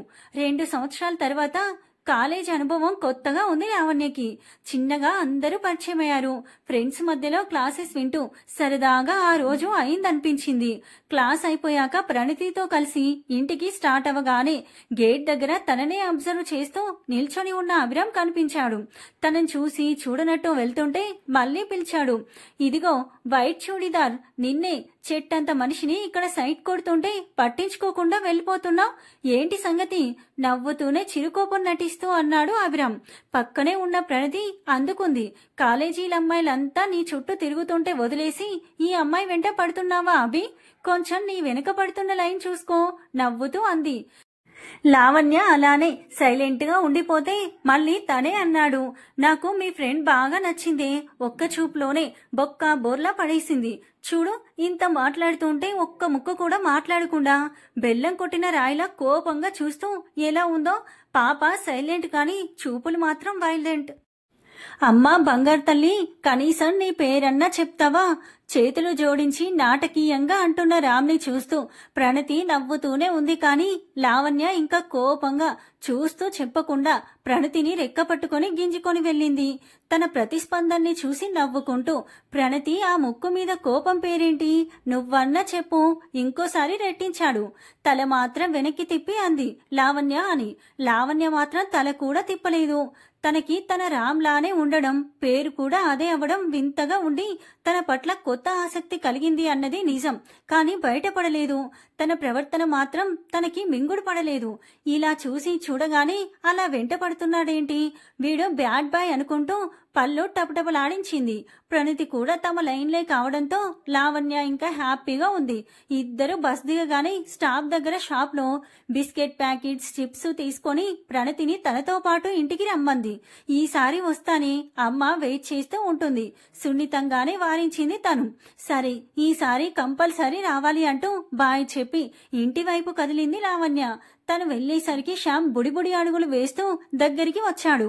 సంతోషంగా దగ్గరికి తీసుకోబోతే మంగతాయారు కేకేసింది. అమ్మాయి, బయట నుంచి వచ్చావు, ముందు కాల్లో చేతులు కడుక్కొనిరా, ఫ్రెష్ అయ్యాక ఎత్తుకొని ఆడించొచ్చులే అని ఫ్రెష్ అయ్యాక వచ్చి శ్యామ్ ని ఎత్తుకొని మంగతాయారు దగ్గర కూర్చుంది. అత్తమ్మ, మనుషులు పోలిన మనుషులుంటారా? అవునే అమ్మాయి, మనలానే 7 ఉంటారంట. ఇంతకీ ఏమైంది? ఎలా ఉంది మొదటి రోజు? కాలేజీ ఇబ్బంది ఏం లేదు కదా? అనునయంగా అంది తను. రామ్ గురించి తప్ప కాలేజీ విషయాలన్నీ ఏ కరువు పెట్టింది లావణ్య. చాన్నాళ్ల తర్వాత అంత ఆనందంగా కనిపించిన లావణ్యం చూసి చాలా సంతోషించింది మంగతాయారు. రోజులు గడుస్తున్నాయి. కాలేజీకి వచ్చానా, క్లాసెస్ విన్నానా, అంతే అన్నట్టు క్లాస్లో మౌనంగానే ఉండేది. ప్రణతితో మాత్రం బాగా క్లోజ్ అయింది లావణ్య. అంత ఫ్రీగా ఉన్నా తన విషయాలు ఏమీ చెప్పలేదు తను. అభిరామ్ ఆర్కే కంపెనీ అధినేత కొడుకు, కోట్లకు వారసుడు. తను ఒక్కడే సంతానం. కొంచెం అల్లరిగా ఉన్న మంచితనానికి మార్కులా ఉంటాడు. తొలి చూపులోనే లావణ్య అమాయక చూపులు తనని ఆకర్షించాయి. తనే తన మనసు విప్పి చెప్పినా పట్టించుకోని తన వ్యక్తిత్వం ఇంకా నచ్చేసింది. తను ప్రపోజ్ చేస్తే నో అనేవారు లేరు అనుకొని ఆకాశంలో వికరించే తనని నేల మీదికి తీసుకొచ్చింది అని ఒకలాంటి అభిమానం కూడా. క్లాస్ రూమ్ లో లావణ్యకి సైట్ కొట్టే వాళ్ళు ఎక్కువయ్యారు. లావణ్యకి ఈ పరిస్థితి ఫేస్ చేయడానికి ఇబ్బందిగానే ఉంది. అత్తయ్యకి చెప్తే బాధపడుతుంది అని ఏమీ చెప్పలేదు. ఒక అడుగు ముందుకు వేసి తన క్లాస్మేట్ ప్రేమలేఖ రాసేసి బుక్ లో పెట్టి కూర్చున్నాడు. ప్రణతి ప్రిన్సిపల్ కి కంప్లైంట్ ఇద్దామంటే మనకి ఇష్టం లేనప్పుడు లేదు అని చెప్పేస్తే మన జోలికి ఇక రారు కదా. కంప్లైంట్ దానికా వెళ్తే తన స్టడీ ఆగిపోతుంది. తను నన్ను ఇబ్బంది పెట్టట్లేదు కదా, నేనే చెప్తాను ఈ మాటలు. క్యాంటీన్ లో కూర్చొని మాట్లాడుకుంటుంటే ఆ వెనుకే ఫ్రెండ్స్ తో ఉన్న అభిరామ్ విన్నాడు. తన వ్యక్తిత్వానికి ఇంకా ఫిదా అయిపోయాడు. మనసులో అనుకున్నాడు, పెళ్ళంటే చేసుకుంటే లావణ్యనే చేసుకోవాలి అని. ఆ సాయంత్రం మూడీగా కూర్చున్న లావణ్యను ఏమైంది అంటూ అడిగింది మంగతాయారు. అత్తమ్మ, నేను కాలేజీకి వెళ్ళను, అక్కడ టీజింగ్ ఎక్కువగా ఉంది. చూడు తల్లి, జీవితం ఎవ్వరికి పరిచిన పూల తోట కాదు. కష్టాలు, చిన్న చిన్న ఇబ్బందులు ముళ్ళులా దారికి అడ్డు వస్తూనే ఉంటాయి. ఇక్కడ నువ్వు చేయాల్సింది ప్రయాణం ఆపేయడం కాదు, వాటిని పక్కకి వేసో లేక పక్క నుంచో వెళ్ళడం. కాలేజీ అనే కాదు, నువ్వెక్కడున్నా ఇలాంటి చిన్న చిన్న ఇబ్బందులు వస్తూనే ఉంటాయి. ఎదుర్కొనే ధైర్యం అలవర్చుకోవాలి. బాగా చదువుకొని ఎవరి మీద ఆధారపడకుండా నీ కాళ్ల మీద నువ్వు ధైర్యంగా నిలబడేలా నిన్ను చూడాలి అనుకుని నిన్ను కాలేజీలో చేర్పించాను. చేయి పట్టుకుని మొదటి అడుగు వేయించాను. మిగతా అడుగులు వేసి లక్ష్యం చేరుకునే ప్రయత్నం చేయలేను అంటావా? చెప్పు, పర్లేదు. ఎప్పట్లానే ఇంట్లో రామ్ జ్ఞాపకాలతో ఏడ్చుకుంటూ కూర్చుందువు. నిజంగానే అన్నా లావణ్య గుండెని బలంగానే తాకింది. లేదత్తయ్య, ఈ ప్రయాణం ఆపను. నువ్వు కోరుకునే స్థాయికి తప్పకుండా వస్తాను. ప్రామిస్. ఇంకెప్పుడు ఇలా డీలా పడను, తల వంచుకొనే అంది. తృప్తిగా నవ్వింది మంగతాయారు. సంవత్సరం గడిచింది.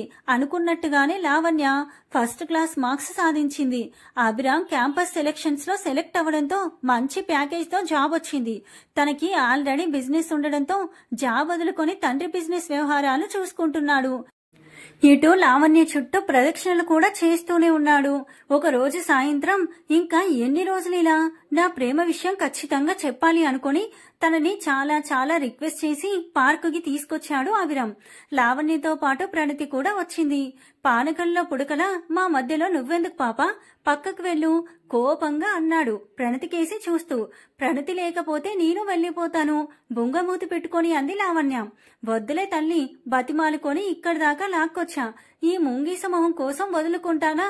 సర్లే ఉండని, మనకి దిష్టి బొమ్మలా ఉంటుంది వెటకారంగా అన్నాడు. చూసావనే, నేను దిష్టి బొమ్మని అంట, ముంగీస మొహాన్ని అంట. నేనుండనే బాబు, మీరే మాట్లాడుకోండి, వెళ్ళిపోతా. ఉడుక్కుంటూ వెళ్ళబోతున్న తన చేయి పట్టుకొని అభిరామ్ వైపు కోపంగా చూడగానే సారీ ప్రణతి అన్నాడు అభిరామ్. సరే చెప్పు, విషయం ఏంటి? నన్నెందుకు తీసుకొచ్చావు ఇక్కడికి? లావణ్య, సంవత్సరం నుంచి నీ చుట్టూ ప్రదక్షిణ చేస్తున్నాం, ఇంకా అర్థం కాలేదా నా మనసు? నిన్ను మనస్ఫూర్తిగా ప్రేమిస్తున్నాను, నీతో జీవితం పంచుకోవాలి అనుకుంటున్నాను. I love you. నీ లైఫ్ లో నాకు చోటిస్తావా? మోకాళ్ల మీద కూర్చొని గులాబీ పువ్వు అందిస్తూ అన్నాడు అభిరామ్. అభి, నాకు పెళ్ళయింది, 2 ఏళ్ల బాబు కూడా ఉన్నాడు. నీ ప్రేమని నేను సీరియస్ గా తీసుకోలేదు, అందుకే ఎప్పుడూ ఈ విషయం చెప్పలేదు. ఇది నా స్టోరీ. ఇప్పుడు చెప్పు, నన్ను పెళ్లి చేసుకుంటావా? అంతా విని అభిరామ్తో పాటు ప్రణతి కూడా షాక్ అయి బొమ్మలా నిల్చుండిపోయారు.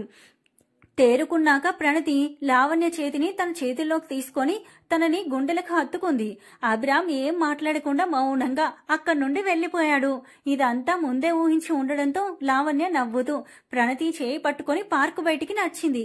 లావణ్య కంటిలో సన్నటి కన్నీటి పొర మీద స్ట్రీట్ లైట్ కాంతిపడి తలుక్కున మెరిసి మాయమైంది. బాధపడుతున్నావనే? లేదే, బాధల నుంచి ఇప్పుడిప్పుడే పూర్తిగా బయటపడుతున్నాను. అలా రోడ్డు మీదికి రాగానే ఆటో తమ ముందుకొచ్చి ఆగింది. ఇద్దరూ ఎక్కారు. స్టాప్ లో ఆటో ఆగగానే ఛార్జ్ చెల్లించి ప్రణతికి బాయ్ చెప్పి నీరసంగా ఇంటి వైపు కదిలింది లావణ్య. చిన్న వయసులోనే జీవితం అంతా ఏడ్పించావు, కనీసం ఇప్పుడన్నా దానికి నవ్వడం నేర్పించి దేవుడా అనుకుంటూ భారంగా నిట్టూర్చింది ప్రణతి.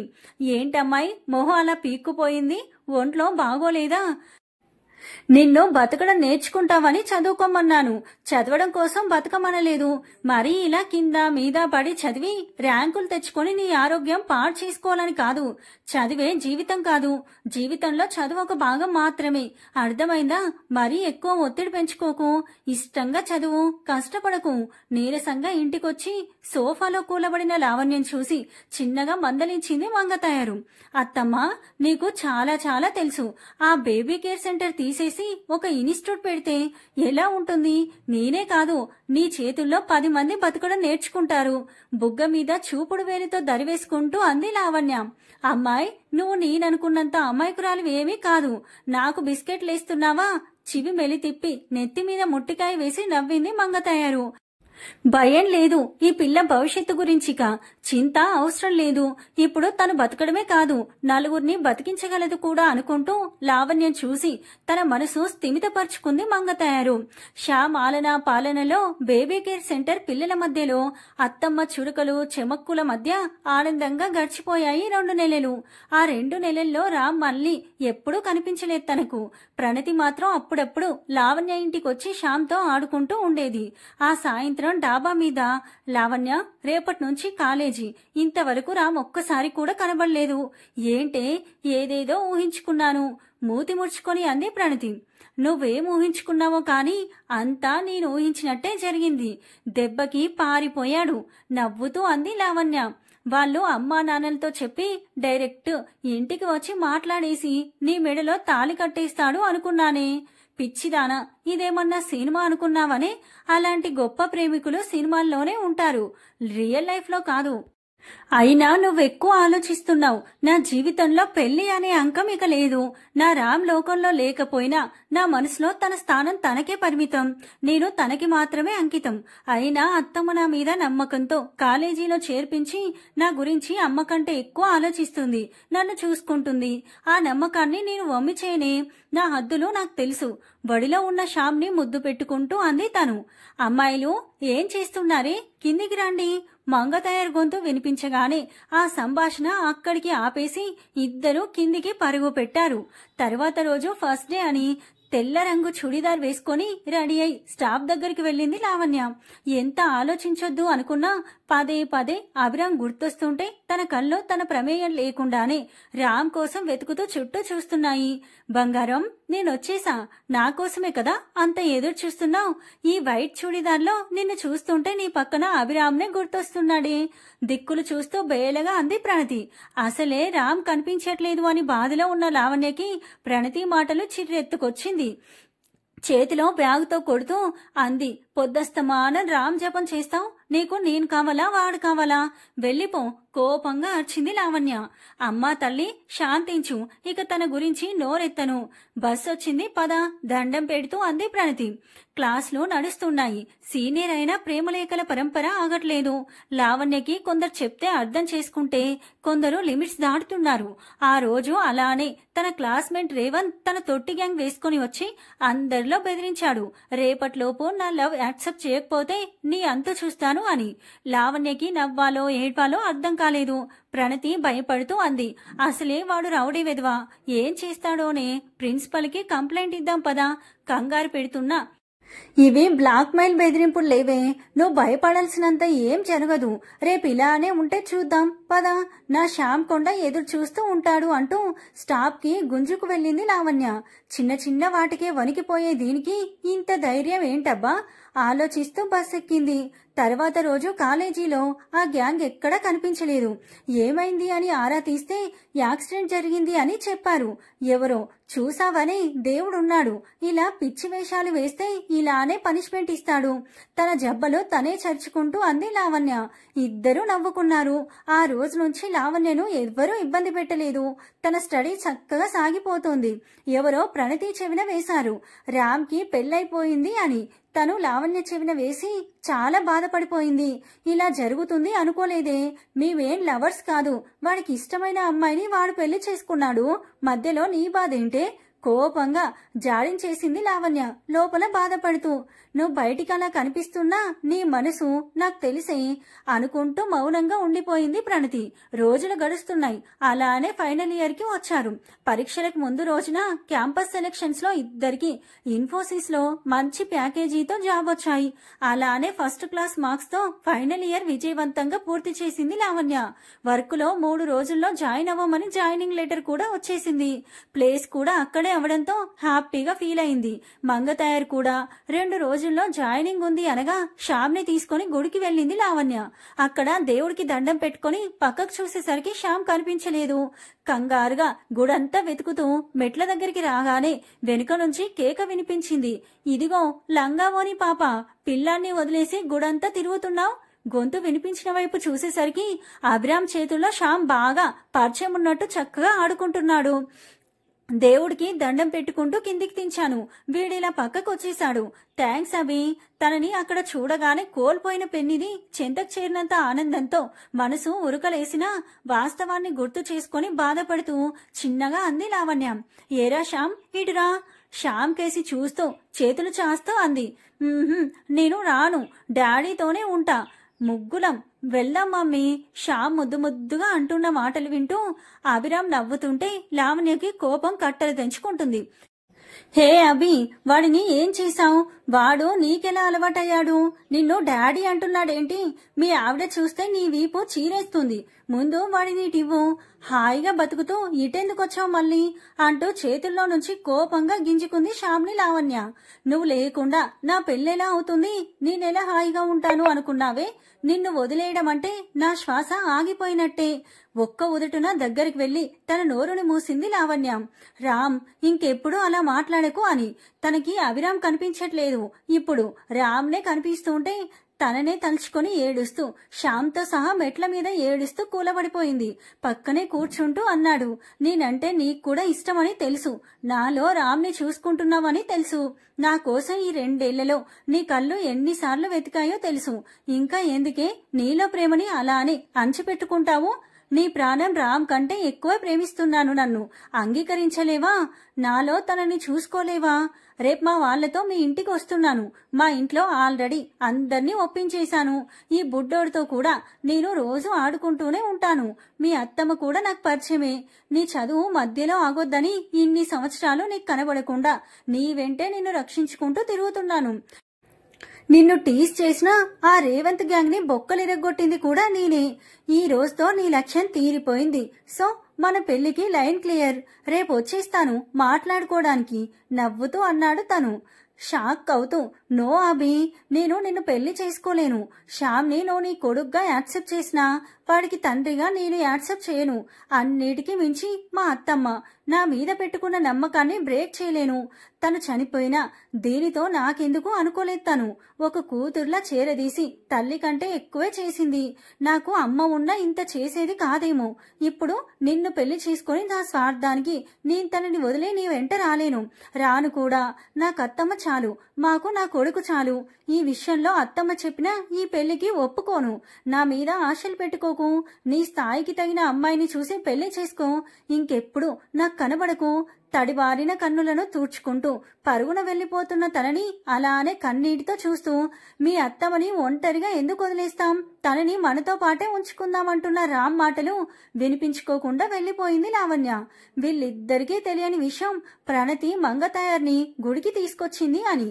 వారి వెనకే ఈ మాటలన్నీ వినేశారని నేరుగా ఇంటికి వెళ్లకుండా దగ్గరే ఉన్న పార్కుకి శ్యామ్తో వెళ్లి అక్కడ అరగంట కూర్చొని స్థిమితపడ్డాక ఇంటికి వచ్చింది లావణ్య. ఇంటికొచ్చేసరికి మంగతాయరు ప్రణతి ఇంట్లోనే ఉన్నారు. నువ్వెప్పుడొచ్చావే, ప్రణతిని చూస్తూ అంది తను. ఇప్పుడే వచ్చాను. అత్తమ్మ ఏంటో బెంగగా ఉంది. నువ్వేమన్నా అన్నావా? సోఫాలో బాసిపటాలు వేసుకుని కూర్చున్న మంగతాయర్ని చూపిస్తూ అంది ప్రణతి. లేదే, నేనేమనలేదు. అత్తమ్మ ఏమైంది? కంగారుగా తన పక్కనే కూర్చుంటూ అంది లావణ్య. శ్యామ్ కూడా మంగతాయరు ఒడిలో చేరిపోయాడు. మంగతాయరు చిన్నగా అంది, నాకు కొడుకు కావాలి అమ్మాయి, తీసుకొస్తావా? మమ్మీ, నాకు కూడా డాడీ కావాలి. శ్యామ్ కూడా ఆ వెంటనే అన్నాడు. ఏమైందత్తమ్మా, ఆరోగ్యం బాగోలేదా? కొత్తగా మాట్లాడుతున్నావు. కొడుకుని తీసుకురావడం ఏంటి? అమ్మాయి లావణ్య, నేను చెప్పేది విని కోపం తెచ్చుకోకు. మనిషి అన్నాక ఒక తోడు ఉండాలి. ఈ పిల్లాడికి తండ్రి ప్రేమ కావాలి. నేనింకా ఎంతకాలం బతుకుతానో తెలియదు. నిన్నొక అయ్య చేతిలో పెడితే నా బాధ్యత తీరిపోతుంది. వాడి ఆత్మ శాంతిస్తుంది. మంచి సంబంధం చూశాను. పెళ్లి చేసుకుని సంతోషంగా ఉంటే చూడాలని నా కోరిక. అత్తమ్మ, ఏం మాట్లాడుతున్నావు? నాకు పెళ్ళేంటి? పెళ్లి చేసుకుని నేను వెళ్ళిపోతే నువ్వు ఒంటరి దానివి కావా? నిన్ను వదిలే నేనెక్కడికి వెళ్ళను. నన్ను పంపించాలని చూడకు, కోపంగా అనేసి తన గదిలోకి వెళ్లిపోయింది లావణ్య. ఇది మొండిదత్తమ్మ, మారదు, తలకొట్టుకుంటూ అంది ప్రణతి. మంగతాయరు ఏదో దీర్ఘంగా ఆలోచిస్తూ మౌనంగా ఉండిపోయింది. ప్రణతి లావణ్య ఇద్దరూ ఆఫీస్కి వెళ్తున్నారు. వారం గడిచింది. ఆ రోజు ప్రణతి స్టాఫ్ లో కనబడలేదు. ప్రణతికి కాల్ చేస్తే నాకు ముఖ్యమైన పనుంది, రాలేను అని చెప్పింది. లావణ్య ఒక్కతే ఆఫీస్కి వెళ్లిపోయింది. సరిగ్గా మధ్యాహ్నం లంచ్ అయ్యాక 3ంటికి ఇంటి నుంచి ఫోన్ వచ్చింది. లావణ్య వెంటనే హాస్పిటల్కి వచ్చి, అత్తమ్మకి సడన్ గా హార్ట్ స్ట్రోక్ వచ్చింది, హాస్పిటల్లో అడ్మిట్ చేశాం. ఏ హాస్పిటల్? నేహ. వచ్చేస్తున్నా వెంటనే అంటూ కంగారుగా ఆఫీస్లో పర్మిషన్ తీసుకుని హాస్పిటల్కి వెళ్లిపోయింది లావణ్య. ఐసీయూలో మంగతాయర్ నోటికి ఆక్సిజన్ పెట్టి ఉంది. గ్లాస్లో నుంచి చూస్తూ ఏడుస్తూనే ఉంది లావణ్య. లావణ్య, ఊరుకో, అమ్మకి ఏం కాలేదు, చిన్న హార్ట్ స్ట్రోక్ అంతే, టెన్షన్ పడకు. భుజం మీద చేయి పడగానే వెనక్కి తిరిగి చూసింది లావణ్య. అభిరామ్ వాళ్ళ అమ్మ నాన్న కూడా ఉన్నారు. శ్యామ్ని ఎత్తుకొని ఆడిస్తున్నారు ఇద్దరు. వారితో పాటే తన అన్నయ్య అభయ్, వదిన అమల, బుజ్జి, సునీల్ కూడా ఉన్నారు. అన్నయ్య వదినలు చూడగానే పరుగున దగ్గరికి వెళ్లిపోయింది లావణ్య. వదిన అన్నయ్య ఒడిలో తలపెట్టి ఏడుస్తూ కూర్చుంది. వాళ్ళు ఏం కాదు అని ఓదారుస్తున్నారు. అప్పుడే డాక్టర్ బయటికి రావడంతో కంగారుగా అడిగింది, డాక్టర్, మా అమ్మకి ఎలా ఉంది? ఈ రాత్రి గడిస్తే కానీ ఏం చెప్పలేమమ్మా. తను స్ప్రోలోకి వచ్చింది. ఏమన్నా మాట్లాడాలి అనుకుంటే మాట్లాడొచ్చు చెప్పేసి తన రూమ్ వైపు వెళ్లిపోయాడు డాక్టర్. రామ్ నాకు మాటిచ్చి ఇలానే వెళ్లిపోయాడు. నువ్వు కూడా నన్ను వదిలేసి వెళ్దామనుకుంటున్నావా అత్తమ్మ? నీకేం కావద్దు. 2 చేతుల్లో తల పెట్టుకుని వెక్కి వెక్కి ఏడుస్తోంది లావణ్య.